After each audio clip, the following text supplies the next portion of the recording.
You're watching Talking Points, a focus on the political scene in Lubbock and across the South Plains. Welcome back. Here's a look at some of the political headlines of the past week. A groundbreaking this week for Lubbock's much-needed new VA clinic. $12.3 million facility will be built at the corner of 4th and Indiana, right across from the Texas Tech Health Sciences Center. And the Texas House has approved a feasibility study on extending Interstate 27, not south from Lubbock, north from Amarillo to the Oklahoma border and/or the New Mexico border. House wants TxDOT to have that report ready no later than January 1st, 2021. All right, let's spend 5 good minutes with Lubbock Congressman Jody Arrington. Always good to have you back in town, my friend. Always good to be home. Our farmers are watching trade negotiations now that continue. A group headed to China next week. Give us your feel on where all that's headed in the next few weeks and how it would affect folks here. Well, it's the largest economy in the world and market for our products. And just to give you an example that hits home, we've lost half our market share in the cotton market in China because of this sort of tariff battle. It's necessary, Brian. The president's doing the right thing because the Chinese have been cheating. They have not been playing by the same rules, and they have taken advantage of us. And we have to hit reset, and it's going to be painful. We've said that from the beginning, and our producers understand that because they've been affected directly by China dumping cheap product, subsidizing in mass the farming operations there. So we're all behind our president. I hope that the end is near where we can hit reset.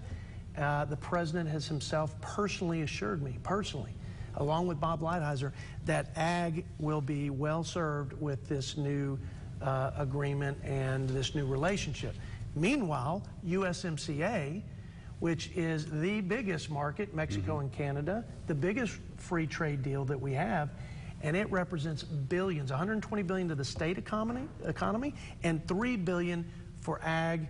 And let me tell you, if we can't get that new and improved NAFTA or USMCA, it would be devastating to our economy across the board, but especially in ag and in West Texas. Congress is about to take that up too as well. Yes. American Farm Bureau saying though, there's really not a lot new for our farmers here.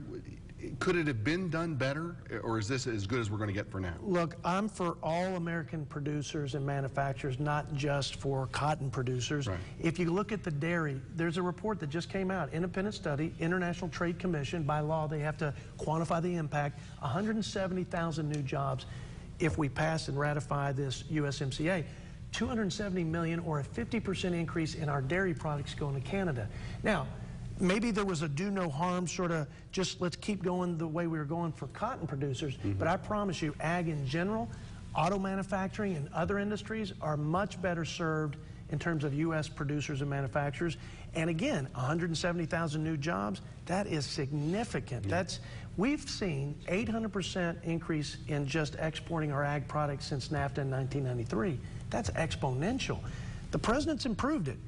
I've talked to labor, I've talked to Democrats who wanted to see more enhancements on the labor side and environmental side. They all believe it's substantially improved. The question is, will our new speaker, Nancy Pelosi, want to hurt the president more than she wants to help the country? Does she want to politicize this like she's doing the Mueller investigation and subsequent investigations and impeachment?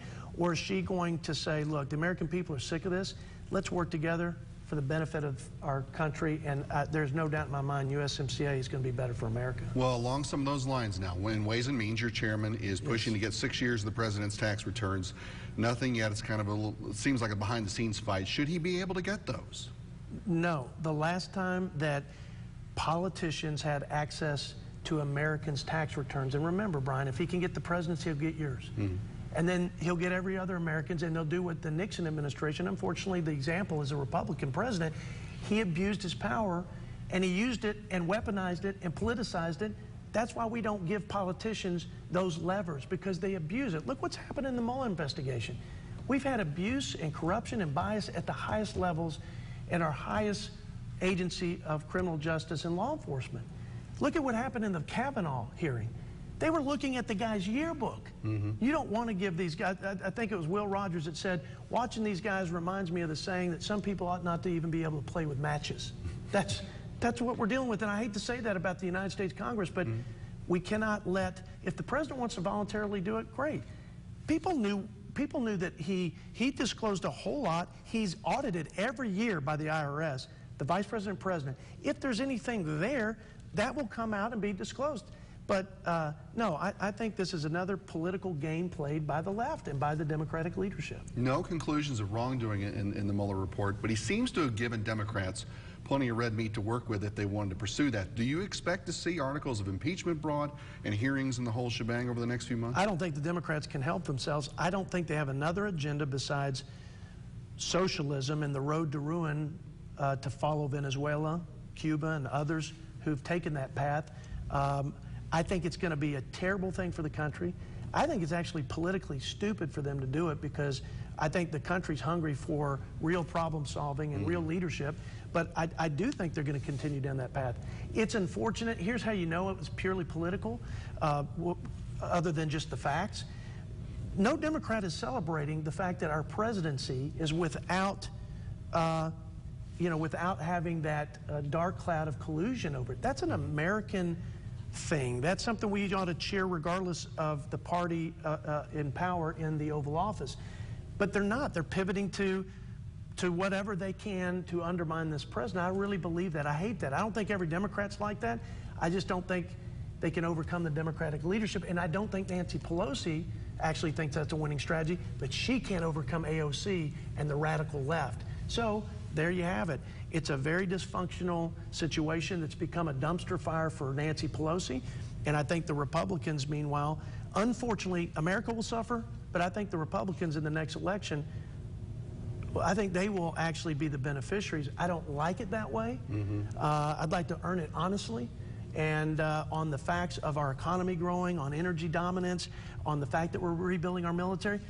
But instead, I think these guys are going to maybe even hand the House back over to Republicans because people look at this dysfunction and say, we thought we were going to get governing, and instead we got crazy politics as usual.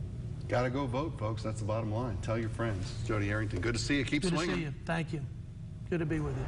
And with the China trade war continuing, some farmers have been looking for alternative crops. Doesn't get a lot more alternative than growing hemp, which West Texas farmers may soon be able to do legally.